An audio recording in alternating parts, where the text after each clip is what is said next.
What is up, Who Dat Nation? Welcome back inside another edition of the Straight Up Saints podcast presented by DraftKings Sportsbook and Maker's Mark, part of the Boot Crew Media Podcast Network. Saints are 1-3 heading into week 5. I'm losing count here. Week 5, and they have a pivotal matchup coming up against the Seattle Seahawks. In fact, I think it's a do or die situation for the New Orleans Saints. So we'll talk about that, what we need to know going into that game, because I think there are areas of Seattle that can be had. Latest on Alvin Kamara, we'll get to that. Odell Beckham Jr., could we see him in the black and gold? And what's going on with Michael Thomas? All that coming up here on the Straight Up Saints podcast. You're listening to the Straight Up Saints podcast.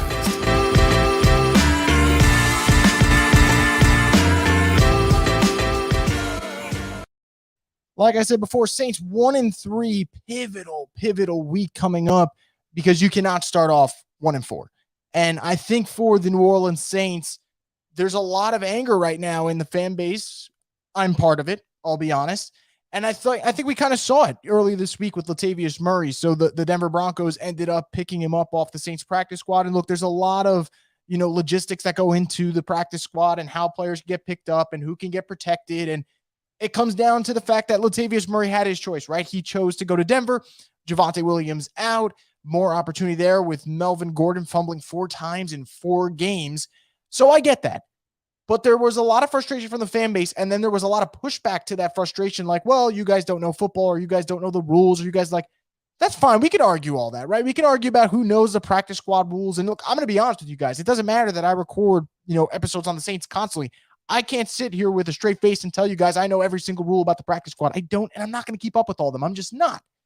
But when something like that happens with Latavius Murray, especially when he comes off a week where he had a really good performance, right? 50-plus yards, a touchdown, really just kind of rejuvenated that ground game, it's okay for fans to get frustrated. And I think that's a good thing, right? I think the worst thing in the world will be for Latavius Murray to get picked up and for the Saints to be struggling and no one cares, because then you lost everyone. But you haven't lost everyone, and that's why people are so animated right now. So when I see a lot of pushback and I see people calling out the fan base and shit like that, I don't know, it just kind of didn't sit well with me, because I think it's okay for people to be frustrated and air out their grievances with this Saints team, because they have not lived up to standards, unless you thought they were going to be a 4-win team, because if that's the case, then you're right on schedule. But if that wasn't the case, and let's be real, it wasn't, then you're frustrated with the way this has turned out. So, like I said, Saints Seahawks week 5, it's do or die time. And I will say this multiple times over the next 48 hours, 72 hours. I'm going to say now or never for New Orleans, because if they lose this game,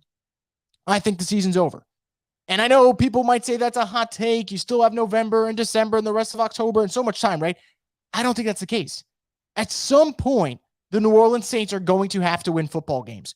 They can no longer rely on the NFC South being bad. They can no longer rely on the NFC being an odd mix of, do we trust them or not? It can't be that. At some point, they got to start winning games. And I would throw in there, if the Saints do fall to 1-4, and let's say they do lose to Seattle, do you trust Dennis Allen to come out of a 1-4 hole? I don't. I don't trust him to come out of a 1-3 hole. I'm going to trust him to get out of a 1-4 hole. It just doesn't make sense to me. So I look at this matchup. You're at home, coming off a tough loss in London to the Vikings. It's now or never. It's now or never for Dennis Allen's Saints team. And if they can't right the ship on Sunday against Seattle, then good luck. Good luck when you play the Bengals. Good luck when you play the Ravens. Good luck when you play the Buccaneers again. Good luck when you play the 49ers. Good luck when you play the Rams. It's not going to get any easier than right now. And mind you, even right now is not easy, because if we're going to be honest with each other, Seattle has looked better than New Orleans has. That's why they're 2-2, and New Orleans is just 1-3. So I'm not trying to be the guy that says no patience, but I am going to be in this regard that Dennis Allen has coached before in the NFL. 2 full years with the Raiders, got canned after an 0-4 start in his 3rd year. He won 8 games. 8 games. That to me is not great. And I know we've been told that he's learned from his mistakes, and he's got the rest of this season to prove that. But if you start off 1-4 and you look at the schedule, you start looking around, I don't know where the wins are coming from. If you can't figure it out now, I do not know where the wins are coming from later this year.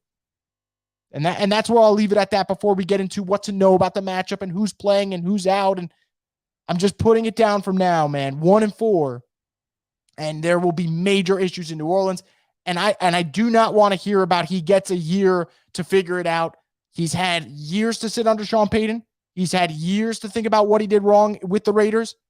And he has a damn good roster. And I know they're banged up, but so is every NFL team. You can't look around the league right now and find me a team that's 100% healthy without flaws. You go look up the Bills and they're having a great time. Cool. Micah Hyde's out for the rest of the year. That's a pretty big loss. There are injuries everywhere in the NFL. So I'm not going to use the injury thing as an excuse. I'm not going to use the quarterback situation as an excuse because I knew damn well what their quarterback situation was going to be before this season even started. They signed up for that. So I'm not going to give a pass, and I am going to put the pressure on this week. Saints have to win. Now, I do believe they will win against Seattle. I want to make that clear. I do think that the Seahawks, I know they're coming off a win. I do think, though, that New Orleans will find a way in week 5, Sunday at home, to win this game. But that doesn't mean I'm not going to put pressure on the head coach. He's got to be better. The team's got to be better.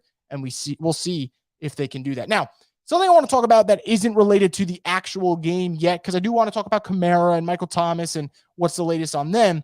Odell Beckham Jr., we heard today Von Miller talking about what's next for OBJ, and he's probably not going to play until November. But until then, you could talk about teams that he might be linked to and teams that were linked to him. Teams like the Bills, teams like the Buccaneers, the Giants, the Saints actually cracked the list, which I found quite interesting considering, let's be real, they have not looked too sharp so far. So that is up there. Whether or not he'll visit them soon is TBD at the moment, but we'll see what happens. It's interesting that they're on there. I know some people said, hey, do the Saints really need another receiver? My rebuttal would be, I would love to see Odell Beckham Jr. on a trick pass, throw it to a Jarvis Landry or a Chris Olave or a Michael Thomas whenever he returns from injury. So we'll just kind of put a pin in that.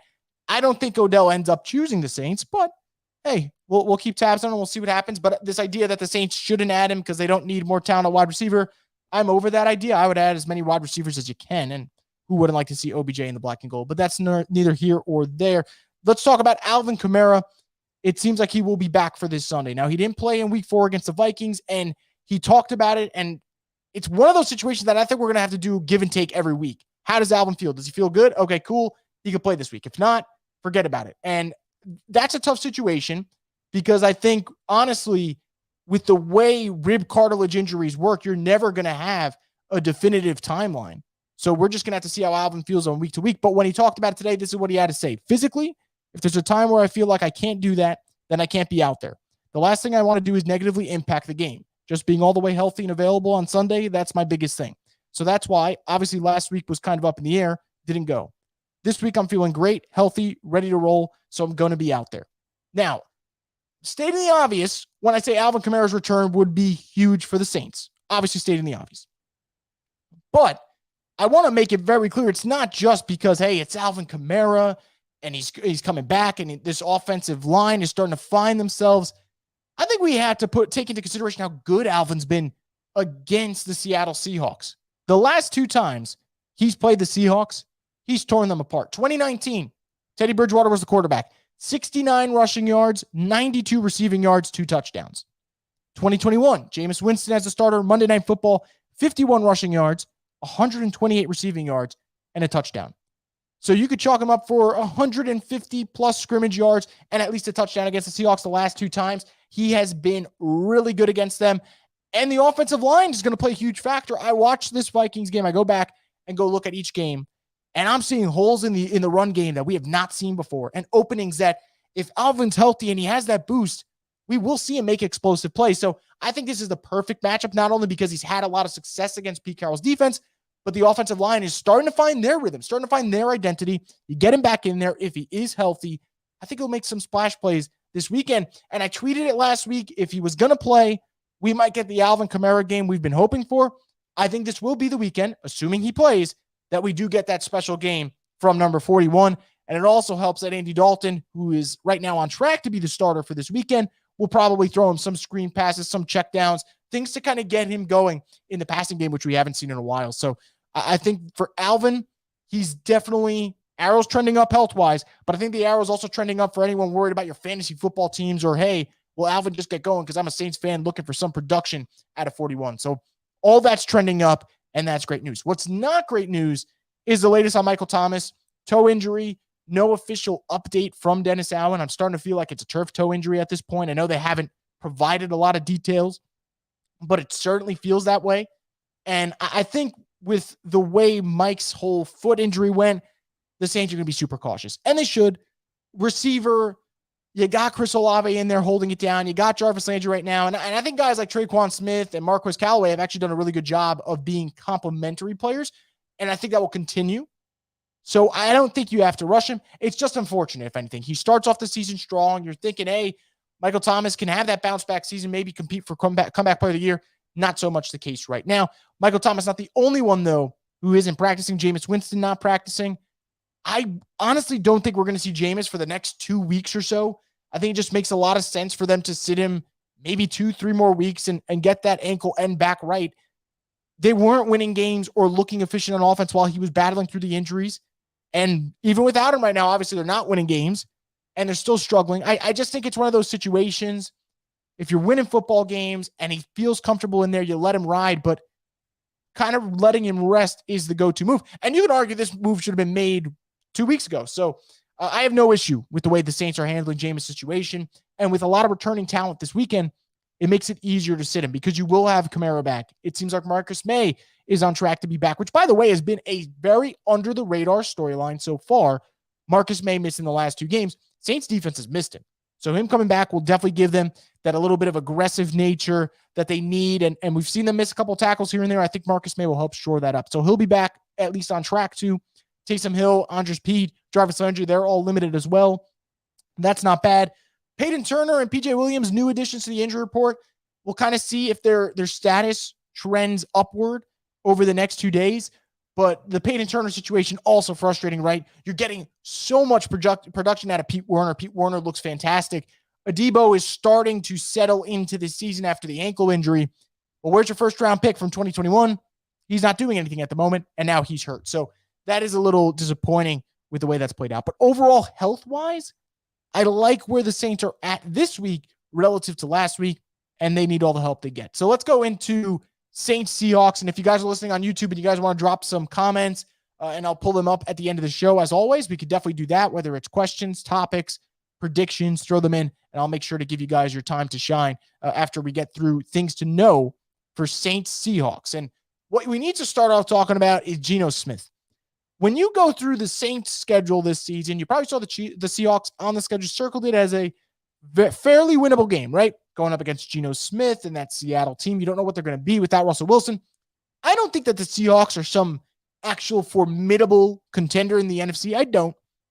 But I want to give Geno Smith his props for the way he's played through the first 4 weeks, taking what the defense gives him, moving the chains effectively. He's completing 77% of his passes. That's a high mark. I know it's just 4 weeks, but 77%, man, that is damn good. So Geno Smith has done a good job of getting the ball out of his hands quick, moving the chains, getting it to DK Metcalf, getting it to Tyler Lockett. We're seeing now Will Dissly's having a nice bounce-back season.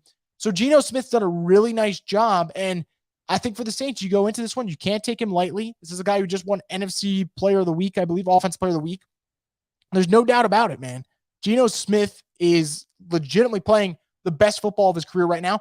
And I think when you look at the one game he struggled against the 49ers, the blueprint is there. And I think the Saints have a talented enough defense like the 49ers to make an impact against Geno. So I think that's where the focus goes for sure. I know a lot of people are going to talk about the offense, what they got to fix, and I'll talk about that in a second. But I think the defense has to set the tone early. You can't let Geno in that high-flying offense with DK Metcalf and Tyler Lockett get going. If you do, that's how you end up in a track meet like 48-45, the Lions-Seahawks game this past weekend. But the Saints do not have the firepower like the Lions do offensively, in my opinion, to kind of have that track meet. So hopefully they can kind of stifle that Seattle offense. And I do think they have the talent to do so. I'd expect Marshawn Lattimore after the Justin Jefferson matchup to have a bounce-back performance against DK Metcalf. And that'll be a physical one. Remember what happened last year, Monday night? Those two were going at it. So I expect that to be a really, really fun one-on-one this Sunday. Another thing, offensively, and I talked about it before, what can go right? I think this is a game where you're running the football, and you are running it early and often, and that's the tone you're trying to set. Now, you can't cough it up because fumbles have been a critical issue with this team. Week 1, Mark Ingram. Week 2, Mark Ingram. Week 3, Alvin Kamara.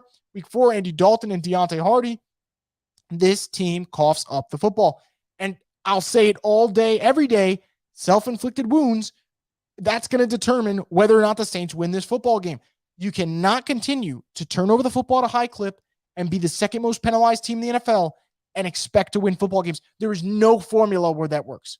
And like I've said a million times, and anyone else that you love to listen talk about the Saints, they will say it a million times. The Saints are 1-3 and not 0-4 because of one magical quarter. This is a team that has not played great football right now, and a lot of it is self-inflicted wounds. And they could say we're shooting ourselves in the foot or we're going to hit our stride now. I don't want to hear it. I want you to show us.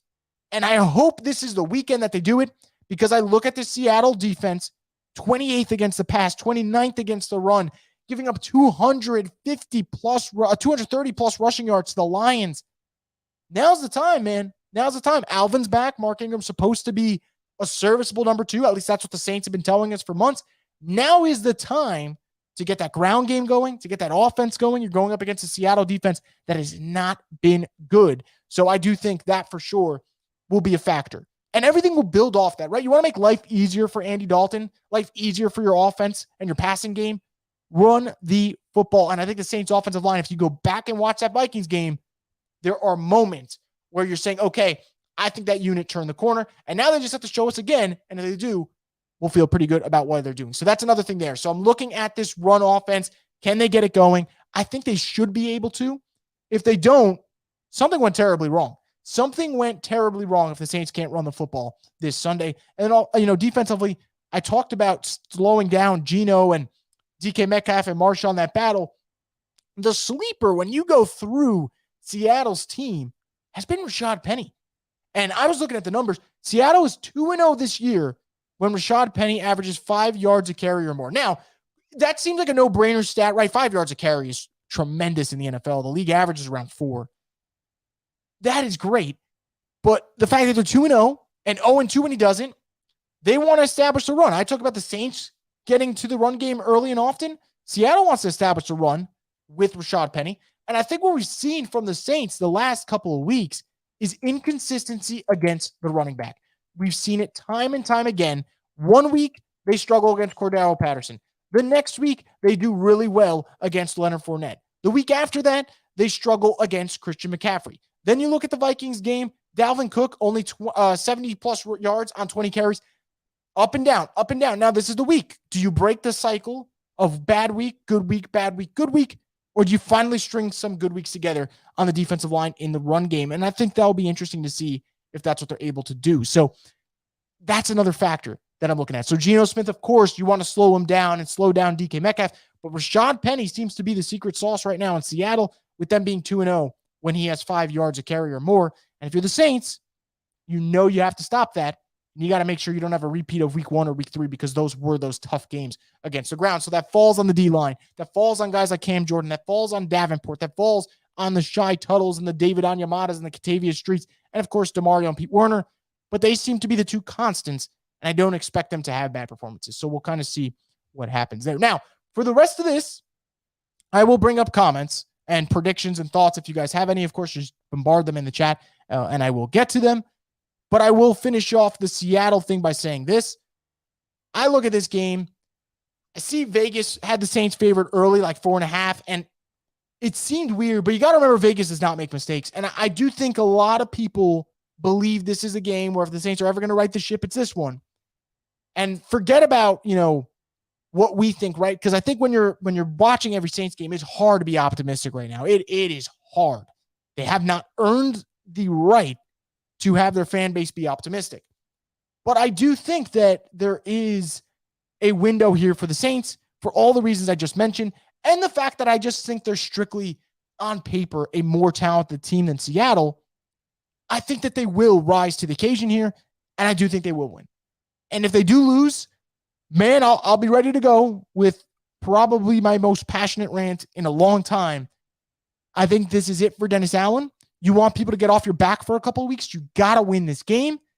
And I think New Orleans will. I think Andy Dalton has another week to settle in. I think the Saints offense will finally have a decent game. I'm not saying they're going to light up the scoreboard. I think a decent game in terms of efficient quarters, not one good half, because that's all they've been doing. I think they will see them kind of piece it together. And I don't care if they win by 20 or 2, just win the game. I talked about that on Twitter earlier this week with a couple of people who I enjoy talking with. And they were like, man, They don't have to just win. They got to play great and they got to win by a lot. Forget about all that. The Saints just need to get back in the win column. I don't care by how much. That's all that matters. So with that said, guys, let's see what you guys have cooking up for us here in the comment section. And of course, as always, our fan-generated comments is presented by Neutral Vodka Seltzer. Real vodka, real juice, professionally simple, tasty, and uncomplicated. Neutral, the official seltzer of the Straight Up Saints podcast and Boot Crew Media. And the first comment we're going to pull up here. Happy to see Olave not on the injury report after the bone bruise. I actually thought that as well, and I found it very weird that not a lot of people talked about that. Not a lot of people mentioned, hey, like Olave was shaken up on that final drive of the game, and he was actually shaken up twice. He was shaken up early in the game when he took that hard hit and he went in the tent and people thought maybe he was getting checked for a concussion. And then he had the, getting hit in the leg on that throw that Andy Dalton made late in the game to get them in field goal range. And he seems fine, which is great. And that's the perk of being a rookie, right? Your body probably feels a lot faster than these guys that are 5-year, 7-year, 10-year vets. Steven says, I know it's not pertinent to the Seahawks game, but what are your thoughts on Von Miller's comments today about OBJ? Yeah, look, I think it's nice, right, to know that OBJ is even considering the Saints, and that's someone that's on his list. But I think if you want to be in that conversation and you want a chance at getting OBJ, you got to start winning football games, right? Because Odell Beckham, I know he's got that ring now, so there's no urgency to necessarily, chase a ring. But if you're Odell Beckham, you want to play for a winner right now, and the Saints have not shown that they're a winner. So outside of Jarvis Landry and the hometown connection, there's not many selling points. The Saints have to work to make more selling points. And luckily for them, Odell Beckham is not going to play until November. So they're going to have 4 weeks now to get their shit together. And if they do that, then they look like a more attractive landing spot. But if the question is, do I think that it's, I would like to see OBJ on the Saints? The answer would be yes. I know a lot of people like to say, hey, they got receivers now. They have receivers, and the receivers are better than last year, which is not hard to do. But they could still use more explosive playmaking, right? Deontay Hardy has not done much this year. Michael Thomas is currently injured. Jarvis Landry has not done much since week 1. Not saying that's his fault, but he just hasn't. So if you can add an explosive playmaker like an Odell Beckham, who we saw in the playoffs was outstanding, sign me up. I would be for that every day of the week. So I would honestly love to see him in the black and gold. Do I think he's going to be in the black and gold? My answer would be no to that. But it's something that it's worth looking at, worth considering. And if he really has interest, sign me up. Steven asks again, how do you feel about the Saints using how they've used Landry? Look, Landry's situation is odd. I'm going back. He's not creating as much separation as I thought he would. The Falcons game is not an anomaly, though. I just think it's the benefit of having Jameis Winston's arm. You get to open up the offense a little bit more deep routes for Jarvis Landry. But Michael Thomas also isn't in right now. And I think the London game, I'm not saying it's an anomaly, but I would be shocked if Jarvis Landry has that poor of a performance again in terms of the numbers. I think that will change. I think we'll see more out of him. But they really didn't use him all that effective, right? They had that lame wide receiver screen that didn't work. So I think that they will figure it out for him. And I think we'll see this week against the Seattle defense that is 28th against the passing attack. I think that we will see Jarvis Landry improve. But I am a little worried, though, that have we kind of seen the best of him already in week 1? I think it's possible because that was a damn good game he had against the Falcons. But I want to wait. I want to see this week, another week with Andy Dalton, getting used to that connection. How does that work? Because remember, his best chemistry was with Jameis Winston. Caden says, AK is what makes this offense go. Got to find a way to get him the ball. Absolutely, right? When you think of the Saints, when they're always at their best, 2017, times in 2018, even times in 2020, right, with that dink and dunk offense, Alvin killed it. And Kamara, prior to the regular season, a lot of people are talking about how great he looks. There's burst, and he seems like he's found an extra step. We haven't seen it yet, unfortunately. And that's strictly because of injuries, right? Week 1 against Atlanta, banged up, and then they have to abandon the run completely because they're down so much. Week 2, he's banged up. Week 3, comes back, but still banged up. Week 4, doesn't play because he's banged up. It's just derailed by this injury right now. But I do 1,000% agree with you, Caden, in the idea that this offense is going to be a good offense, or at least a serviceable offense. Alvin's got to get going. And they got to go out of their way to make sure that Alvin's going. Like, I think that's one thing that I love about certain teams. They feed, even at times force feed, their best players. You go back and watch that Vikings game. The Vikings predetermined from the jump that Justin Jefferson was going to get a lot of targets, whether you liked it or not, whether you tried to stop it or not, or whether you even did stop it or not. They were going to force feed him the ball. 10 receptions, a rushing attempt for a touchdown. They got Justin Jefferson involved early, and they got Justin Jefferson involved often. And that was against Marshawn Lattimore. They said, be damned the matchup. We're going to get him the ball. And I like when teams do that. And I think for the Saints, if Alvin feels good, you got to do it. You got to do it. Just force feed him if you have to. Get it involved early and stop the in-between the tackle stuff. Use him what he's great at. Don't use him like a traditional running back because he's not a traditional running back. He's a lot more than that. Steven asks, any moves you think they need to make before the deadline? Look, I think it's right now, if you're asking me, I don't think the Saints are in any position to be a seller. And I don't know what they necessarily need that they can't find on their roster outside of quarterback, because you know how I feel about the quarterback situation, whether it's Dalton or Jameis. It's not a great situation right now. Doesn't mean you can't win games with a good, balanced offense, but they don't have a balanced offense right now, so it kind of heightens that weakness. But moves that they can make at the deadline, look, I think the secondary can use a little bit more playmaking, but they might get that back with Alontae Taylor when he's back from the MCL spring. I think they could use a little bit of an upgrade at left tackle. They might get that back with Trevor Penning. So I think there are times where they can address it via their own roster with guys getting healthy. Defensive line. I think Malcolm Roach returning should help out the run game, give them a little bit more pressure from the interior. And even then, right, I don't think that there is going to be a defensive lineman that you can just pick up off the streets or pick up via the trade market that are going to go out there and just elevate this team. I don't know if the Saints are in the market for it, and I don't know if they're in the market to be getting rid of picks right now, because I think they're going to need each and every one of them with the way this season's played out so far. Look, that could change. My opinion on this whole situation could alter, but I think right now, I don't really see who the guy is that they need to go get. If anything, you can maybe pick up someone in free agency.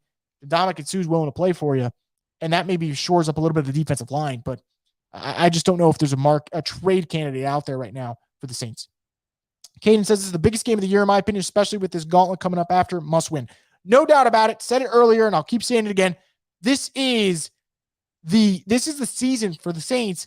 You start off 1-4 going into a slate of Bengals, Cardinals, Raiders, Ravens. That is tough. And it does not end there. I wish I could tell you that it ends there, but it does not end there for the Saints. You think after I mentioned the Ravens, it ends, but at Pittsburgh, look, that game doesn't look daunting, but it's still at Pittsburgh. You play the Rams, you play the Niners, the Bucks. That doesn't get easier. The Browns with Deshaun Watson, schedule does not open up for this team in a positive way. How do you feel about Pete's play calling last week? I thought it wasn't a problem. Yeah, I agree. Look, there were some minor, like just nitpicking issues. I think they could have used Taysom Hill more, but I can say that about every game this year, that I think Taysom Hill should get a couple more rushing attempts, maybe 2-3 more, kind of just get this offense going. So I would like to see that a little bit. And there was just one play that really ticked me off. It was the screen pass to Jarvis Landry, because Deontay Hardy was one of their lead blockers. That just makes no sense to me. I would reverse it around. Deontay probably should be the one getting the screen pass and Jarvis blocking. But again, that's nitpicking. But I thought the offense game planning wise, that was the best it looked through the first 4 weeks. And part of that is learning from the mistakes. And the other part of it is, I think with Andy Dalton, they're having a little bit more of a game manager style offense than you would with the Jameis Winston. How will the defense combat the Seahawks when they use multi-tight end sets? Yeah, look, that's a great question, Susumu. And I think for the Saints, you look at what they've done this year. They've gone up against decent tight ends. We've seen Irv Smith, obviously, in the Minnesota game. We saw Kyle Pitts in the Atlanta game. Both games, they shut them down. Irv Smith only 20-plus yards. I believe Kyle Pitts had like 18 yards. The Saints have done a good job against tight ends. To your point, though, Seattle is very unique right now where they have 3 capable tight ends. And I think for New Orleans, what is going to help them in terms of the passing game is the fact that they really do put out multiple DBs. And with Marcus May coming back, whether it's Justin Evans being the extra DB, whether it's maybe a newly signed Chris Harris being the extra DB, whether if he's healthy, PJ Williams being the extra DB, I think that the Saints will have moments where they have maybe 6 defensive backs on the field. And that would be in my opinion, the way of combating it. Now, how do the Saints, in terms of they have them out there blocking or play action pass, what goes on there? I like to see it because I've seen at times the Saints struggle against rollouts and play action passes. So I think for Seattle, that's kind of what you might be targeting. But in terms of opening the pass and it's a clear passing situation with multiple tight ends out there, I think the Saints feel pretty good about what they have and what they can match up against that unit. But I have to give Seattle credit. That is a really good tight end group. Who Dat Nation asks, got to use more, says, got to use more play action. Yeah, look, yes and no, right? I think play action works super effective when Jameis Winston's there because that is Jameis Winston's bread and butter. But with Andy Dalton right now, I don't know if it's as much of a need as much as, man, let's just get this run game going first and then build everything off that. But since I've been a big proponent of got to run the football, then yeah, I do think that you got to mix it up a little bit more, get more play action passes in there. But it's not something that I watch this game right now and I say, man, that's what the Saints are missing. I think the Saints are missing the ability to just have a couple of early drives, right? I mean, every drive early in this season, first quarter, just nothing moving. And when they do move, like we saw with a screen pass to Mark Ingram, gets called back, ineligible man downfield. So I think my main concern is just getting out of that rut. And I think running the football will be the key, but building the play action off, that's not a bad idea.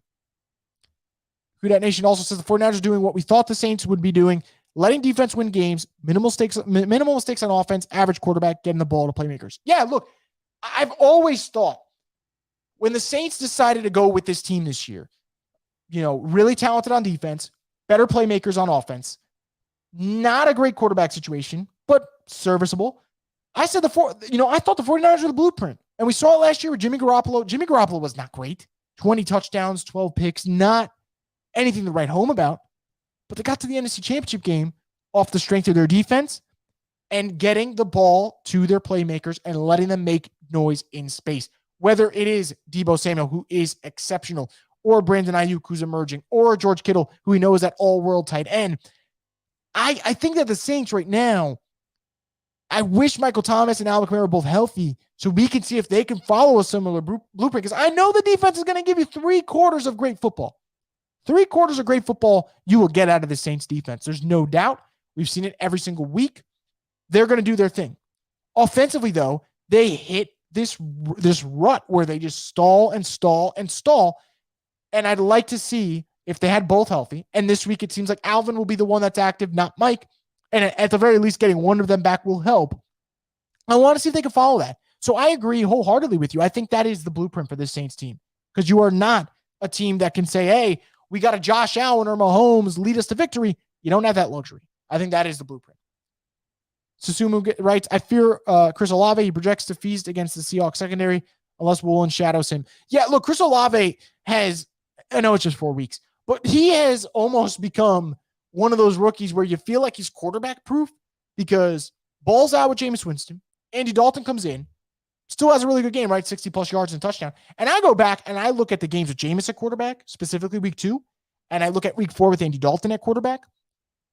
They both missed him multiple times when he's open down the field. And I can argue if Chris Olave was correctly targeted, precisely targeted, when he's open down the field, he'd have close to 450 receiving yards right now, maybe more. He is creating separation easily. And I think that this will be another week where he can showcase that skill set against the Seattle secondary that could be had. And I think it's going to be a battle. And I would love to see if Woolen and Olave go at it, because who wouldn't want to see 2 2022 draft picks this early in their career kind of clash? I think that's great for the game. So I think Olave is going to do it again. And whether it is almost 100 yards or a touchdown or maybe both, I think we'll have another big game. He is really impressed me. Whatever my expectations were for Olave, and they were pretty high, he's, in my opinion, he's on track to exceed them by a good margin. Caden writes, what are your thoughts on the Chris Harris Jr. signing and what his role could look like? Well, I tweeted it when it happened, and I was serious. If this news happened 5 years ago, I'd be jumping for joy. I loved watching Chris Harris, man. One of the better slot corners of his generation. I think of the 2010s, right? One of the best slot corners. Super Bowl champ, former All-Pro, perennial Pro Bowler from that mid-teens, 2010s. He was great. Now, he is no longer great, and there's a reason why he's been on the market. But I think when you look at Bradley Roby struggling, and you know that Alontae Taylor is still a ways away, I don't think it hurts to go get Chris Harris Jr., put him on the practice squad, let him sit there for a couple of weeks, get acclimated with the system, and see if he's got any gas left in the tank. It doesn't hurt. It does not hurt. A veteran, too, for the locker room. There are, in my opinion, there are never negative, factors to a move like this because you're not spending much. You're not expecting that much.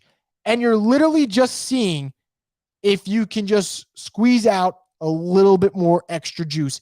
And if you can do that, that makes a defense that's already impressive even better. So that's kind of my thoughts on it, Caden. It's one of those no risk, not low risk, no risk, potentially mildly pleasant reward type of signings because Chris Harris Jr., he's had interest in the Saints before. He's been linked to the Saints in the past. When he signed with the Chargers in 2020, he was considering the Saints, decided to go to Los Angeles. I'm not expecting much here, but Roby has struggled, and Alontae Taylor's still a couple weeks away. So get Chris Harris in there, get more acclimated with the playbook, see if he has any gas left to take. That's kind of the strategy here. Steven says, what are your honest expectations for a healthy Jameis when he returns? Look, it's tough to say, right? I will say this, and people, I don't want this to get mixed up as not thinking someone can get the job done, but I don't think the Saints have their quarterback of the future on the roster. I know that's not the question, but I strongly believe that. What I don't believe, though, is that the Saints can't win games with either quarterback right now. I think the Saints can. I think the Saints have playmakers. I think the Saints have a good defense. They can win with one of these two quarterbacks, but one of these two quarterbacks has to, A, avoid turnovers, and B, just keep the offense on schedule. What I loved about Andy Dalton last week were those passes to a Mark Ingram, to a Latavius Murray, to an Adam Trautman, who we finally heard his name. Those short, get yourself in rhythm too. Like, it is boring at times seeing short passes. I get that. But A, it keeps the chains moving. And B, it gets you in a rhythm. I think when you're always looking for the home run play and you're not hitting it early on in the game, how do you expect to get in the rhythm? You got to complete some passes to kind of get your footing underneath. So when Jameis does return, and he will return and start at some point, I think it's only inevitable. I'd like to see him revert back to what we saw last year. That doesn't mean that Jameis Winston has to just be a quarterback that takes no chances. Because I don't think that you can win with him taking zero chances. But I think you have to watch teams that play with game managers and how they operate. Because I think that's how the Saints should operate. The scary idea for a New Orleans offense for this year would be Jameis as a game manager with the added threat of, hey, he can throw over the top of you at any given moment. That's what should be the game plan. And it hasn't been, unfortunately. So that would be my honest expectations. I think that you'll probably see a lot of what you saw in the Atlanta game. A lot of good and a lot of stalling. That would be my honest expectations if I told you what I expect. What I'd like to see, though, and what I think is possible, is reverting back to last year with a couple more explosive plays. Because you do have Chris Olave. You do have Jarvis Landry. You do, fingers crossed, have Michael Thomas back. So that would be my expectations for when he does return, my optimistic side. But my realistic side would be, I think, more of the Falcons game of that inconsistency. But I don't think you will see him play as bad as he did against Carolina or Tampa Bay on a consistent basis if he takes the proper rest. Because, look, Jameis is who he is, and there are throws he makes that he thought he should make that throw. But he could not move in those two games, and I think that did play a big factor because his mobility is a sneaky attribute that he does have. Alexis says, looking forward, do you expect Jameis to be QB1 next season? I'm going to say no right now, and that doesn't mean my opinion of that can't change. I just think if Dennis Allen gets another year, I don't know if Dennis Allen wants to hang his last season on the shoulders of Jameis Winston. Now, I don't think that's necessarily fair because to blame this season on Jameis Winston entirely would just be stupid. But I think if Dennis Allen, let's say, has a bad year, right? Let's say the Saints go 7-10, they miss the playoffs. I can't see how they run it back with Jameis as their starting quarterback because injuries aside, they know that they need to upgrade there. And I think when the Saints went after Deshaun Watson in the manner they did, they kind of told you, Jameis is a guy that we like, we don't love him. And everyone, sees that. I know people always make those analogies about relationships and whatnot, but it's a true thing, right? When you like something, you don't love it necessarily. I don't anticipate him being the QB1 next season, but here's the beautiful thing about this sport. Jameis Winston has until the end of the year to prove everyone else wrong. I don't know if he will, but he has that opportunity. But as of now, I would imagine DA next year will be in that, hey, should he be the coach or not situation? And I don't think that he wants that all riding on Jameis Winston. He wanted it riding on Deshaun Watson. but he didn't get what he wanted in that situation. Lou writes, I strongly believe we have to do whatever it takes to get a QB in this upcoming draft. I know we did not have a first-round pick, but we have to figure it out. This team outside of health do not need much. Yeah, look, I said it so many times. When the Saints got that second first-round pick, I was like, go for a receiver and take Kenny Pickett. And I don't know if Kenny Pickett's going to be good. I really don't. I know he threw 3 picks against the Jets. Everyone's going to get up in arms about that. But I just wanted the Saints to have a young QB who you invested in, that there's hope. Because that's the beauty of having one of those guys, right? Like Pittsburgh's season right now, they're 1-3. They're in a mess similar to the Saints. But they have that glimmer of hope that, we could be bad this season. But what if Kenny Pickett looks good? And now for the rest of the next 10 years, we have our franchise guy. There's a beauty to that. There is a beauty to that. The Saints don't have that luxury now. Your hope is, can Jameis come back from injury, and can Jameis be good? But if Jameis is not good, then you have to chalk it up to, unfortunately, Jameis is who he is at this point, and now you're back on the quarterback market with not a lot of cap space and no first-round pick. That's really tough. That said, you said they have to find a way to get a QB. They could have a high second-round pick and end up moving into that first round. Maybe an Anthony Richardson out of Florida, maybe a Jaron Hall from BYU, maybe a Tanner McKee from Stanford. I think the window for a CJ Stroud or a Bryce Young or a Will Levis, I think that one is going to get slammed shut. But maybe one of those quarterbacks is someone that they'll consider. I'm not going to go totally into it yet. I have not put on my draft hat yet because, man, that would be depressing as hell in, October 5th to start talking about the draft already. But it is a question to pose that, what are the Saints doing after this year at quarterback? First off, if they keep losing games, it just continues to seem worse. And second, they don't exactly have the funds right now to go get one. Steven says, would you like to see if Chicago would trade Fields? I'm going to be honest about this Justin Fields situation. I do think Justin Fields has been damaged by a bad situation, no receivers, and back-to-back head coaches that I don't think are head coaches. Matt Nagy, we know he's not a head coach.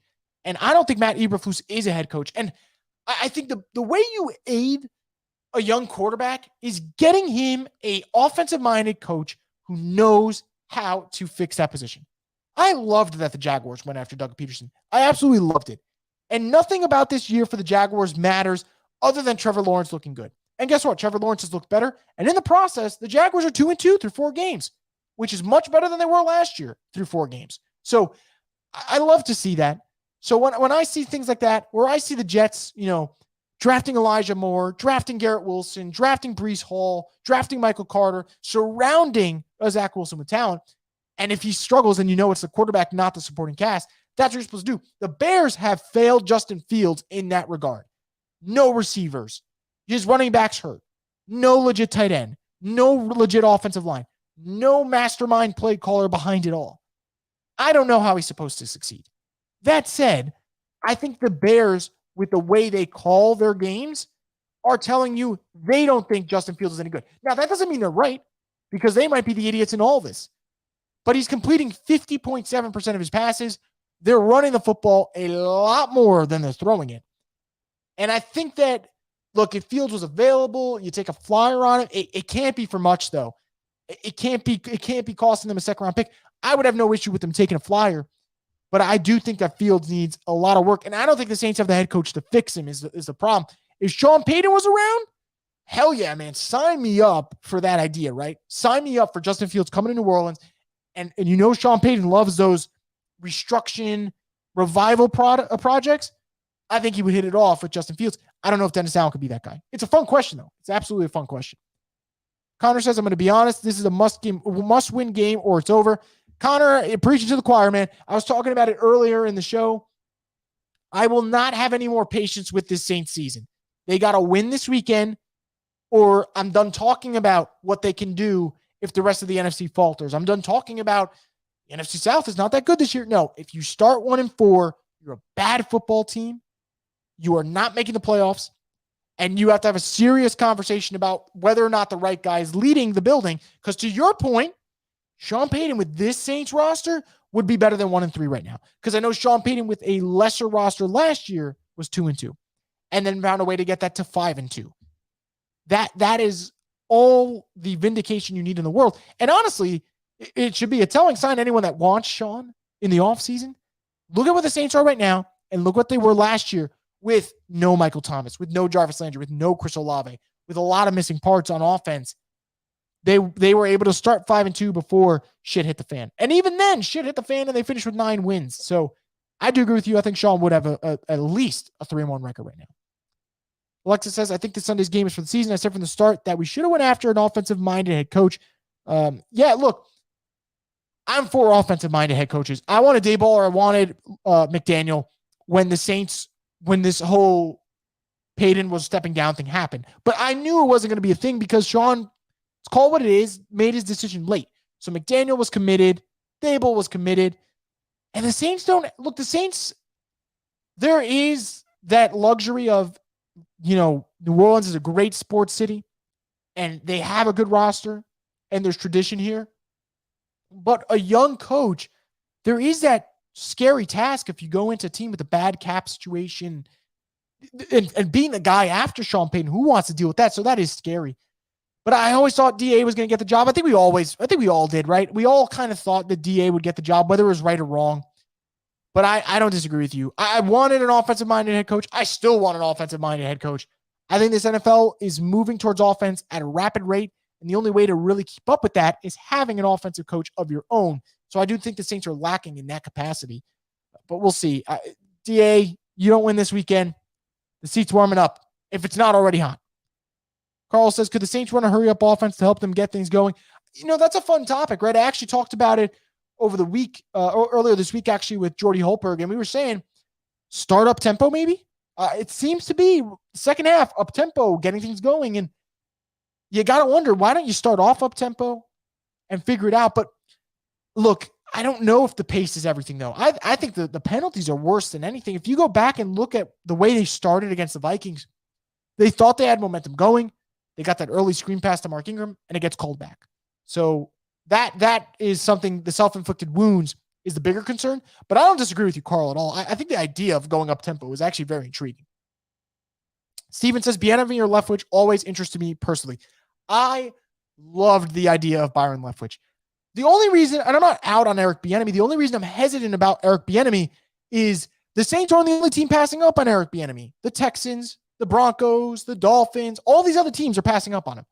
So it's not just the Saints, so I can't just blame the Saints. Now, Byron Leftwich, he intrigues me, man. Former quarterback. Everyone speaks highly about him. Really hits it off with Tom Brady. I thought he was going to get the Jags job before they went to Doug Peterson. I spoke to Bruce Arians earlier this year. He thinks Leftwich is getting a job after this year. I don't necessarily disagree with him. Leftwich is intriguing. Very intriguing. Also, you'd poach him from a Tampa Bay team. Not a bad idea. Now, it's a pipe dream at this point, and I don't think that's going to happen. But Leftwich is a very, very intriguing, head coaching candidate. Connor says, at least we have the Pelicans. Yeah, I was talking about this with the Bucher Media guys yesterday. I am so happy for Pelicans fans, man, because you've been going through shit for the last 4 weeks with the Saints. Going through hell, I should say. And now the excitement of Zion's back, and Ingram's obviously in place, and McCollum's here for the long haul, and Willie Green. We talk about, Sean Payton and him leaving and how much that really stings.